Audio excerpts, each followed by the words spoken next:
함께 오늘 나눌 것은 그 뜻을 하늘에서 이루신 같이 땅에서도 이루어 주십시오라는 주기도문의 기도입니다. 하늘에서 하나님의 뜻이 이루어지듯이 이 땅에서 이루어 주세요 라는 그 말 가운데 어떤 것이 있는지 함께 나눴으면 좋겠고요. 그리고 그것이 도대체 우리와 무슨 연관성이 있는지 좀 찾아봤으면 좋겠습니다. 우리 그런 기도 많이 하죠. 여러분 그런 기도 많이 해보셨을까요? 제가 과거에 지금은 이제 그런 집회가 많지도 않을 뿐더러 그렇긴 한데 과거에 이제 예수전도단 집회를 간다든지 그 다음에 CCC 수련회를 간다든지 이렇게 갔을 때 인도자가 굉장히 거시적인 막 멘트를 많이 했어요. 열방을 주님께, 이 대한민국 주님께.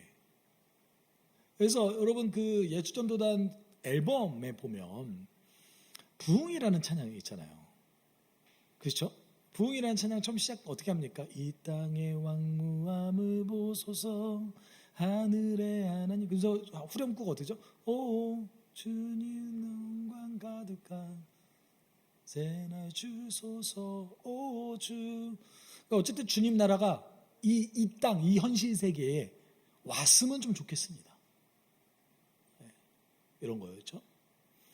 제가 이제 대학생 때 기억나는 게 있습니다. 대학생 때 어떤 기억이 있었냐면 그 찬양 사역자부터 시작해서 선교 단체들이 한 연도에 굉장히 집중해서 우리가 이때 한국의 부흥을 위해서 정말 이 해에는 노력해보자라고 했던 연도가 있었습니다. 혹시 기억나시는 연도 찍어보실 수 있을까요? 2000 맞아요. 2007년. 왜 2007년인지 아세요? 평양대부흥이 100년째 됐던 그 해에 평양대부흥 100년에 딱 맞춰서 우리가 이 해에 정말 혼신의 힘을 다해서 해보자. 그래서 심지어는 그 평양대부흥 100주년 기념 예배 때 옥하는 목사님이 설교하셨어요. 아마도 제가 알기로는 장충체육관이었나요? 장충체육관 좀 더 넓은 체육관이었던 것 같은데 스테디움에서 정말 많은 개신교인들이 모여서 함께 예배하고 함께 부흥을 위해서 노래했던 기억들이 있습니다. 근데 이제 저의 그 20대의 저의 어떤 그 의심 또는 질문 중에 하나는 뭐냐면 내가 이렇게 이 땅에 주님 나라가 왔으면 좋겠습니다. 주님 한국 땅을 변화시켜 주십시오라고 기도하면 진짜 변할까? 였어요. 되게 예배에 참석하고 굉장히 감동되잖아요. 막 마음이 뜨거워지고 정말 이 땅이 주님 나라로 이렇게 변화됐으면 좋겠고. 그리고 제가 최근 이제 마커스 2014년 앨범을 들었던 기억이 있는데 그때도 이제 그 기도 인도자가 기도 제목을 막 하는데 이 땅이 하나님의 영광이 가득한 나라 되게 해주십시오 라면서 간절히 기도하더라고요. 그러면서 이제 문득 그런 생각을 해봤어요. 내가 최근 그런 기도를 한 적이 있었나? 네. 필요한 기도입니다. 필요하지 않은 기도는 아니에요. 그렇지만 우리에게 그 기도 가운데 뭐가 빠졌냐면 그래서 우리가 뭘 해야 되냐가 빠졌어요. 네. 그래서 우리의 역할은 그러니까 우리의 기도의 어떤 오해 중에 하나는 뭐냐면 하나님의 뜻이 성경을 좀 많이 읽다 보면 하나님의 뜻이 왠지 앞으로 정해져 있는 것 같아요. 하나님의 방향성이 분명하대요. 언젠가 하나님 나라가 완성된대요. 이거는 우리가 기도를 하든지 기도를 하지 않든지 상관없이 그날이 옵니다. 우리가 왜 그 뜻을 위해서 기도해야 되죠? 내 기도와 상관없이 그렇게 일하시는데 이런 어떤 착각에 빠져들게 만든다라는 거예요. 네. 그런 착각에. 네. 마치 이건 어떤 얘기와 같냐면 우리 언젠간 죽는데 가만히 있어도 돼요? 그냥 막 살아도 되는 거예요? 그러니까 마치 우리가 이런 식의 사고방식을 한 거나 마찬가지예요. 하나님에 대해 정해져 있고 언젠가 그걸 다 하는데 내 기도가 뭐 큰 의미가 있을까? 그런다고 될까? 이렇게 생각하는 것은 우리 언젠간 죽는데 내가 지금 굳이 열심히 살아서 될까? 가끔 그런 생각 하시잖아요. 네, 안 하세요? 뭐 거기까지 생각하면 너무 먼 얘기고. 네. 여러분, 그런 의미에서 오늘 본문 속에서 함께 나눈 그 뜻을 하늘에서 이루신 같이 땅에서 이루어 주십시오라는 것은 사실 우리의 가장 현실적인 실제와 관련된 내용들입니다. 네. 여러분, 기도할 때 가끔 우리는 그런 생각을 좀 하죠. 가끔 기도에 대한 어떤 말하지 못하는 그 죄책감 같은 게 좀 있지 않으세요? 내가 너무 필요할 때만 기도하는 것 같다라는. 그렇죠. 어떤 내 인생에 어떤 어려움이 있거나 또는 중요한 헤쳐나가야 될 뭔가가 있을 때 특별히 기도하잖아요. 특별히 금식하고. 그렇죠. 물론 성경은 그렇게 하라고 얘기하고 있습니다. 그렇죠. 구약의 이스라엘만 놓고 보더라도 나라에 어려움이 있거나 인생에 큰 어려움이 있을 때 금식했잖아요. 그럼 당연한 얘기죠. 우리 하늘 아버지께 내 인생에 어려움이 있을 때 이야기하는 거 전혀 이상한 문제가 아닙니다. 근데 가끔은 그런 생각을 할 때가 있어요. 하나님께 약간 죄송한 마음이 드는 거예요. 어떤 마음이 들죠? 근데 내가 이럴 때만 기도하는 것 같아. 이런 생각이 들기도 한다는 것이죠. 네. 여러분, 그렇지만 이런 생각이 드시는 분은 그나마 좀 다행이죠.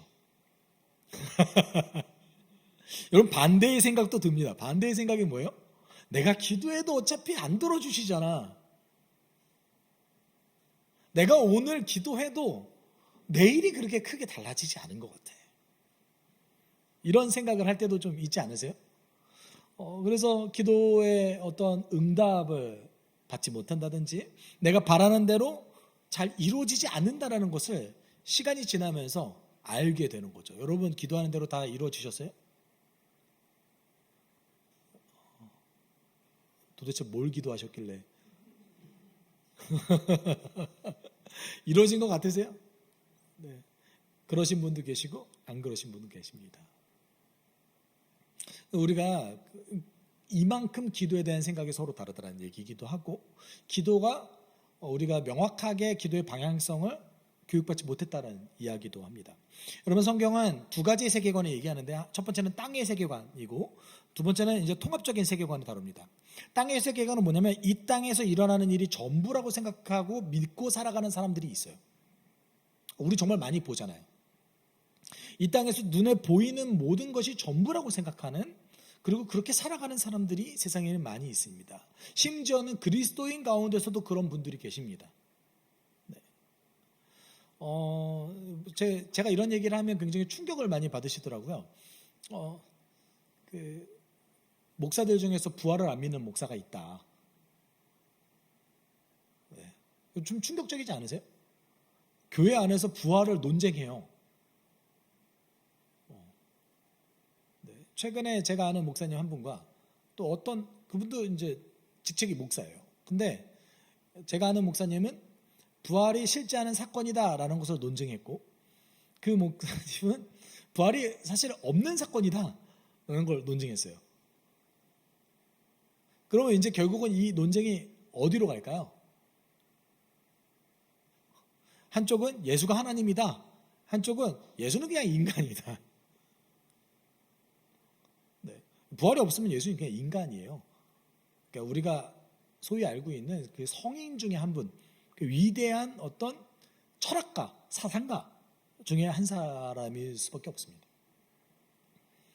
그걸 교회 내에서 이제 논증을 하고 있는 거죠. 네. 제가 볼 때는 그 세계관 속에 무엇이 들어가 있냐면 이 땅에 일어나는 것이 전부라는 어떤 편협한 사고관이 들어가 있는 거예요. 하나님을 우리 논리로는 이해할 수 없는 영역이 훨씬 큽니다. 그런데 그 하나님을 자신의 논리로 모든 걸 다 이해하려고 하고 논리로 이해되지 않는 것을 거절하는, 그렇게 이제 가는 거죠. 그리스도인들조차도 그런 사람들이 있습니다.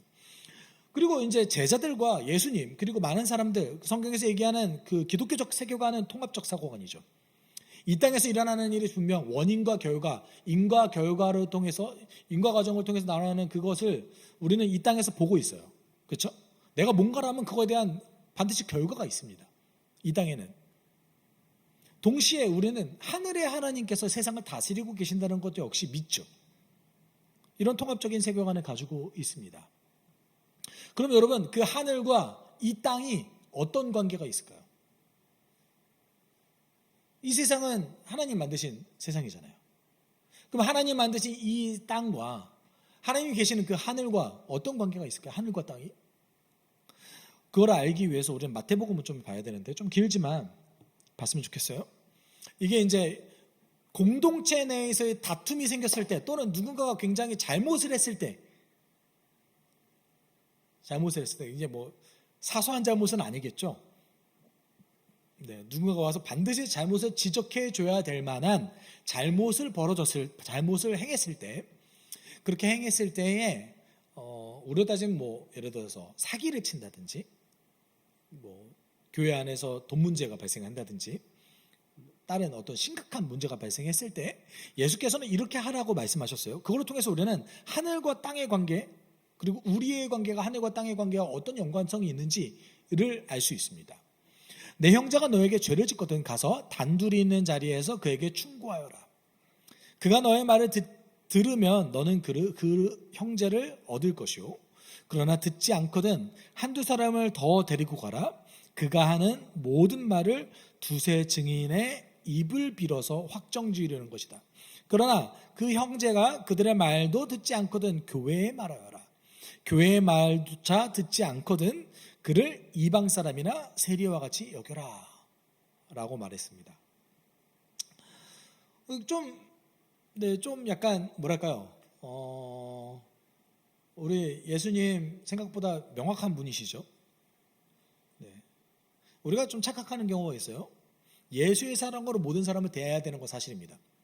그렇지만 타인이 또는 심지어 한 공동체에 있는다 할지라도 그 타인이 나에게 악의를 가지고 대했을 때 그거를 그대로 허용하는 거는 안 돼요. 네. 그러면 영적 지도자의 역할은 뭐냐면 그 사람이 악의를 가지고 한 건지 아니면 명확하게 죄를 지은 건지 미성숙인 건지를 판단해야 되는 거예요. 이게 목사님들이 해야 될 역할입니다. 그리고 제가 해야 될 역할인 거죠. 여러분, 미성숙하다면 참아주고 용납해 줄 수 있습니다. 그분이 성숙할 때까지. 아직 모르는 거일 수도 있고 사소한 거일 수도 있으니까요.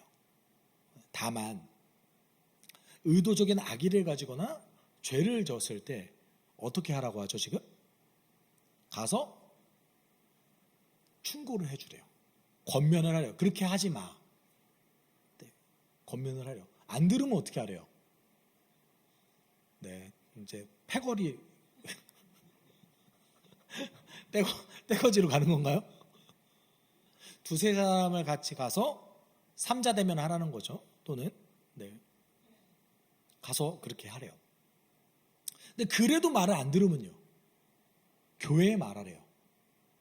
아마도 뭐 영적 지도자를 통해서 말하겠죠. 교회에 말해서 교회의 권면조차 듣지 않았을 때는 그는 이방인처럼, 이게 조금 더 직접적으로 얘기하면 마치 그 사람을 구원받지 못한 사람처럼 여겨라 라는 뜻이에요. 네. 그럼 잘 보세요. 공동체 안에서 형제 자매가의 관계예요. 이 형제 자매의 관계는 반드시 공동체의 질서를 따라야 된대요. 그런데 이 질서를 온전히 따르지 않고 무시했을 때는 구원과도 연결성이 있다라고 말하는 거죠. 지금 이해가 됐습니까? 네. 근데 현대인들의 사고방식 가운데 어떤 사고방식이 있죠? 이 교회 마음에 안 들면 저 교회 가죠. 저 교회 마음에 안 들면 저 교회 가죠. 그렇죠? 그럼 예수님의 사고방식으로 봤을 때는 그게 온전하지 않다라는 얘기이기도 합니다. 네. 그러니까 우리의 관계가 하늘과 땅의 관계에도 연관성이 있다라는 뜻이기도 해요. 우리의 관계성이, 성경적인 우리의 관계성이 우리의 구원과도 직접적인 연관성이 있다라고 말하는 거예요, 예수께서.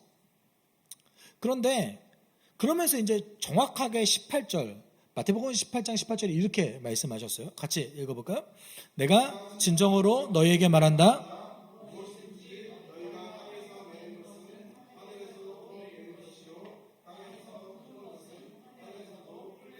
네, 보세요.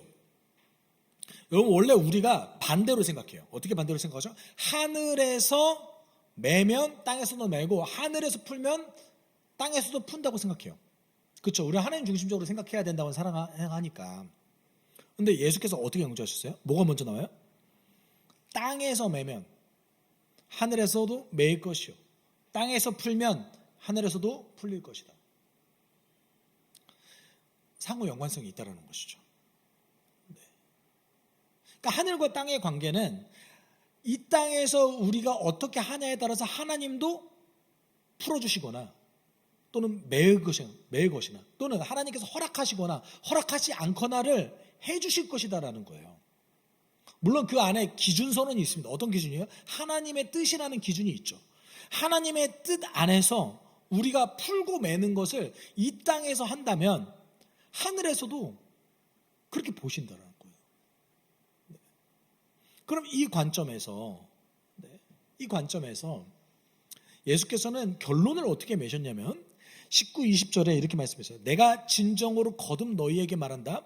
땅에서 너희 가운데 두 사람이 합심하여 무슨 일이든지 구하면 하늘에 계신 내 아버지께서 그들에게 이루어 주실 것이다.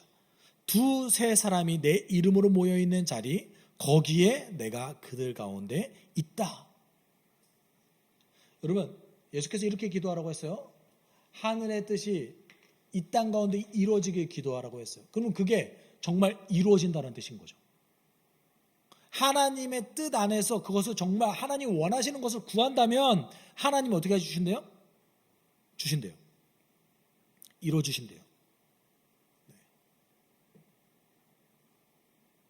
그렇기 때문에 여러분, 하늘의 뜻을 구해서 이 땅 가운데 이루어지길 기도하는 것은 어떻게 기도해야 될까요?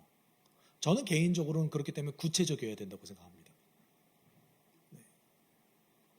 구체적이어야 된다고 생각합니다.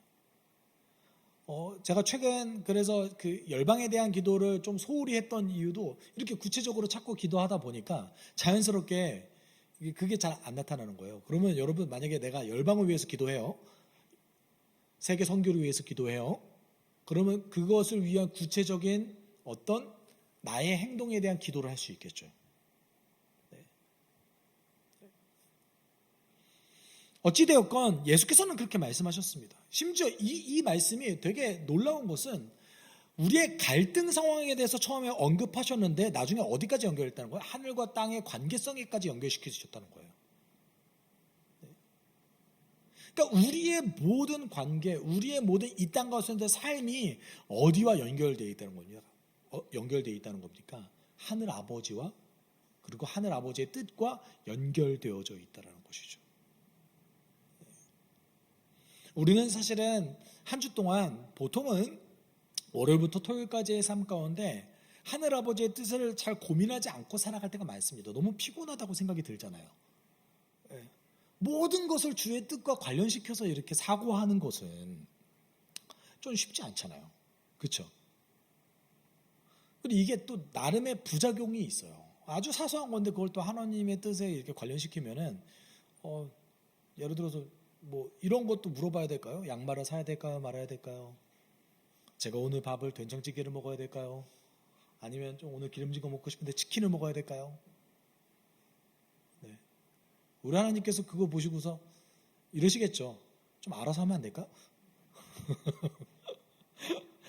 네. 내가 너 그 정도까지 의존하는 건 아닌 것 같은데 그 정도면 집착 아닐까? 이렇게 생각하실 수도 있죠. 그렇지만 어쨌든 우리 삶의 수많은 요소들은 하나님의 뜻과 하늘의 뜻과 연결되어 있다는 거예요. 왜 그럴까요? 하나님께서 이게 세상을 이끄시는 방법이기 때문에 그렇습니다. 이게 하나님의 일하시는 방법이기 때문에 그렇습니다. 어떤 아주 사소한 것이라도 하나님께서는 그의 백성이 하시는 일, 그의 백성이 하는 그 일을 통해서 여태까지 일해 오셨어요. 예수님을 통해서, 예수님의 제자를 통해서, 그 예수님의 제자, 그 사도들을 통해서 세워진 그 교회들, 아주 장대한 시간이 흘러가면서 그들이 했던 아주 사소한 일조차 하나님께서는 사용하셨습니다. 그래서 지금 우리가 지구 반대편에 있는 우리가 예수를 믿게 된 거죠. 하나님 그렇게 일해 오셨다는 거예요.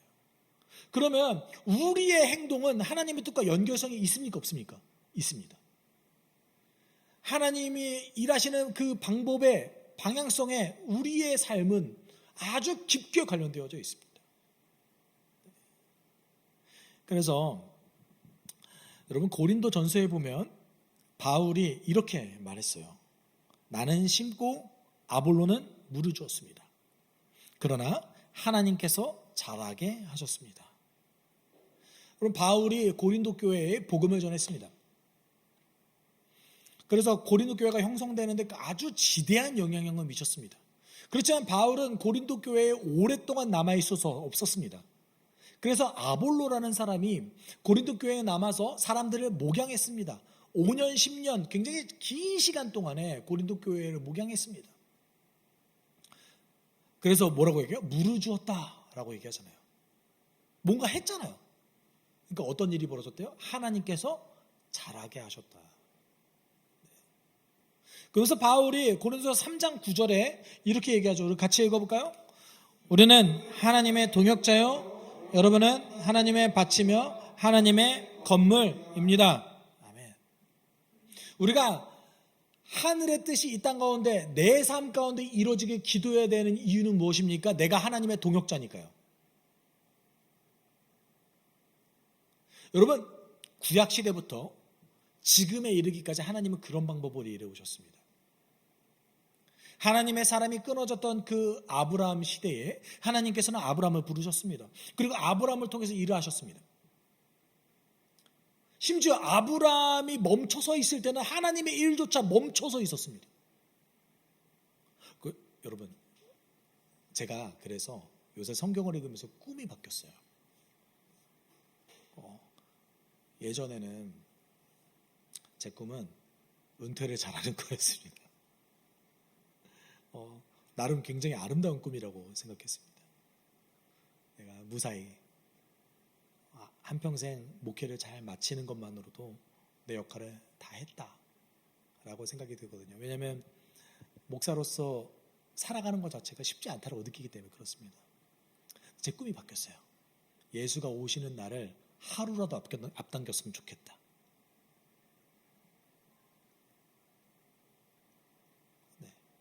제 꿈이 바뀌었어요. 예수가 오시는 날짜가 나 때문에 지연되지 않고 단 하루라도 앞당겨줬으면 좋겠다. 근데 성경을 보니까 하나님의 백성이 열심히 일했을 때 그럴 것 같더라고요. 아브라함의 인생을 하나님께서 함께 따라가셨습니다. 그러니까 아브라함의 인생에 굴곡이 있을 때마다 하나님의 일이 멈춰섰어요. 그리고 그 아브라함이 성장할 때까지 기다려주셨어요. 그리고 아브라함과 함께 하셨습니다. 모세는 안 그랬습니까? 모세도 마찬가지죠. 그렇죠? 모세와 이스라엘 백성도 역시 그랬습니다. 구약 시대부터 지금에 이르기까지 하나님의 뜻을 따라서 백성이 일을 했고 그리고 그 백성이 일한 것, 그 어떤 사소한 것이라도 하나님께서 이용하셔서 하나님의 일을 이루셨습니다. 그들도 다 하나님의 동역자들이었죠. 여러분 그 출애굽기 17장에 보면 그 광야를 지나가는 이스라엘 백성의 후미에서 아말렉 민족이 공격을 해요. 그러면 타 민족이 공격을 하잖아요. 그럼 그대로 당하고 있을 수는 없잖아요. 그래서 모세가 어떤 선택을 하냐면 자신의 후계자였고 자신을 가장 잘 따라다녔던 수종자였던 여호수아에게 가서 방어해 아말렉 민족과 맞서서 싸워 이렇게 말했어요. 그리고 모세가 뭐 했을까요? 기도했어요. 손을 들고 기도했어요. 근데 손을 들고 기도하다 보니까 사람들이 이상한 현상을 발견한 거예요. 모세가, 여러분, 이게 1시간, 2시간 손 들면 떨어지잖아요. 그렇죠? 모세의 손이 떨어지니까 이스라엘 백성들이 지고 있고, 모세의 손이 올라가니까 이기고 있는 거예요. 그걸 보고 있던 옆에서 아론과 훌이 모세의 손을 받쳐들면서, 모세의 손을 받쳐들죠. 그리고 결국은 여호수아가 아말렉 민족을 무찌르잖아요. 잘 보세요. 하나님께서 다 싸워주셨어요? 안 싸워주셨어요. 그렇죠? 누가 싸웠어요? 여호수아와 이스라엘 백성들이 싸웠습니다. 그런데 그 여호수아와 이스라엘 백성들의 전쟁은 분명 여호수아와 이스라엘이 치렀지만 승패는 어디에 달렸습니까? 기도에 달려 있었어요. 승패는 기도에 달려 있었다고요. 우리가 하늘의 뜻이 이 땅 가운데 내 삶을 통해서 이루어지기 위해서 기도하는 이유는 무엇입니까? 내가 뭔가를 했을 때 그것에 대한 결과와 승패는 어디에 달려 있습니까? 내 기도에 달려 있습니다. 하나님께서 나의 모든 것을 통해서 일해 주시기를 기도하는 것. 에스겔에게도 이렇게 말씀하셨어요. 선지자 에스겔에게 하나님께서 내가 반드시 마른 뼈가 살아나듯이 이 타락한 그 이스라엘 백성들을 회복시킬 거다라고 말씀하셨어요. 이거 이루어지는 거잖아요. 내가 반드시 그걸 이룰 거다. 근데 그 후에 하나님께서 한마디를 더 하셨어요. 그게 에스겔서 36장 37절입니다. 같이 읽어볼까요? 그래도 이스라엘 족속이 이같이 자기에게 이루어주기를 내게 구하여야 할지라. 우리가 구해야 되는 거예요. 하나님의 뜻이 내 삶 가운데, 우리 공동체 가운데, 나의 삶의 모든 영역에서 이루어지기를 기도해야 되는 거예요. 여러분, 이 기도는 두 가지 영역이 있습니다. 첫 번째는 사귐의 기도가 있는 것 같아요. 하나님의 뜻을, 하나님의 뜻이 내 삶 가운데 이루어지기 위해서 기도하는 거. 하나님은 왜냐하면 날 사랑하시거든요. 그 하나님께서는 내가 하나님이 날 너무 사랑하시는 거를 알기를 원하세요. 그렇죠? 그래서 여러분, 우리에게 처음 필요한 것은 무엇입니까? 사귐의 기도가 필요해요. 그 하나님의 사랑을 알아가는 기도가 필요해요. 그 하나님의 사랑 가운데 거하는 기도가 필요해요. 이것도 역시 하늘의 뜻이 이 땅 가운데 이루어지는 거 아닙니까? 그렇죠? 우리 약간 하늘의 뜻이 이 땅 가운데 이루어진다고 얘기할 때 어떤 것을 먼저 생각하죠? 열심히 사역하는 것만 생각하잖아요. 여러분 사귐의 기도를 열심히 하시는군요. 보통 그렇게 생각하지 않으세요? 근데 하나님의 진짜 뜻은, 원래 진짜 뜻은 원래 처음에 뭐였어요? 예수가 날 위해서 죽으셨다. 그 이유는 하나님이 날 사랑하셨기 때문이다. 이거 아는 거죠. 그래서 우리가 평생 해야 될 첫 번째 기도는 사귐의 기도입니다. 두 번째는 사귐의 기도 중에, 그다음에 두 번째 우리가 하나님의 뜻을 위해서 기도하는 것, 하늘의 뜻이 이 땅 가운데 이루어지기 위해서 기도하는 것은, 두 번째는 사역을 위한 기도를 해야 돼요. 여러분, 사역을 위해서 기도할 때, 그렇기 때문에 하나님의 명확한 뜻이 무엇인지 아는 것. 왜냐하면 하나님의 뜻대로 기도하면 들어주신다고 했잖아요. 하나님의 명확한 뜻이 무엇인지를 아는 것. 그리고 그대로 구하는 것. 그 뜻이 명확하다면 담대하게 구해야 되죠. 하나님 뜻이잖아요. 하나님 뜻 안 이루어지면 누구 손해요? 하나님 손해죠. 그렇지 않습니까? 그렇기 때문에 하나님 뜻을 알았다면 담대하게 주세요. 기도해야죠. 그러기 위해서 우리에게 필요한 것이 있습니다.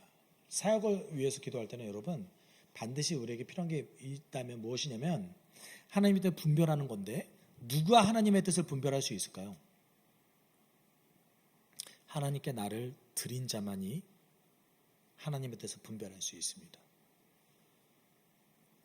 기독교 수많은 역사 가운데 2000년이라는 기독교 역사에는 하나님의 진리를 자신의 이득을 위해서 이용했던 수많은 사람들이 등장합니다. 그들도 전부 다 하나님의 뜻이라고 이야기를 많이 했어요. 근데 정작 보니까 하나님의 뜻이 아니었죠. 왜 그랬을까요? 자기를 하나님께 드리지 못했기 때문에 그렇습니다. 여러분 로마서 12장 1절에 보면 영적 분별을 말하기 전에 제일 먼저 뭐라고 얘기합니까? 너를 산제사로 하나님께 드려라.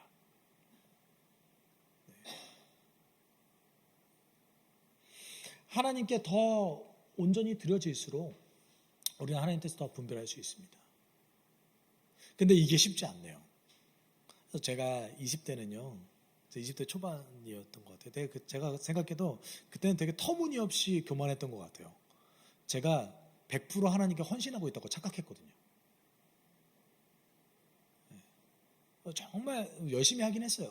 뭔가 열심히 하긴 했는데 제가 100% 정말 주를 위해서 살아간다고 착각했거든요. 근데 시간이 지나 보니까 아니었더라고요. 수많은 나의 욕망과 수많은 나의 어떤 하나님의 뜻이 아닌 내 뜻이 이루어지길 원하는 그것을 위해서 제가 기도하고 그랬더라고요. 내 안에 있는 숨겨진 우상과 욕망을 찾아내지 못했던 거죠. 여러분, 그래서 사역을 위해서 기도하는 것, 그 안에는 정말 깊은 우리의 성찰이 들어가 있습니다. 무엇이 들어가 있습니까? 하나님 뜻을 구하기 위해서 나 자신을 하나님께 드리는 것.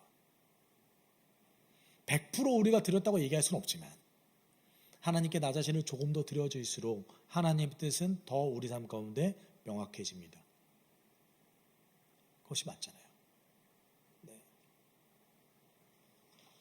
그렇기 때문에 우리가 골방에 들어가야 돼요. 여러분, 골방에서 어떤 기도 하십니까?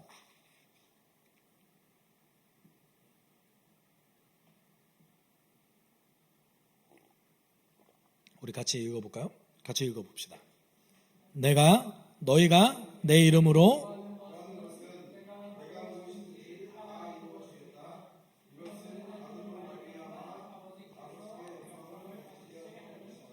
우리가 기도할 때 보통 하나님의 영광을 위해서 기도하죠.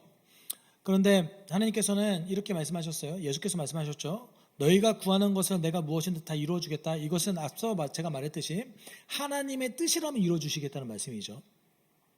그리고 그걸 통해서 하나님께서는 당신의 영광을 보여주시겠대요. 네, 여러분, 우리가 기도할 때 보통 예를 들어서 우리가 골방에서 깊숙이 기도해야 될 제목들이 뭐냐면 우리의 어려움을 위해서 기도하죠.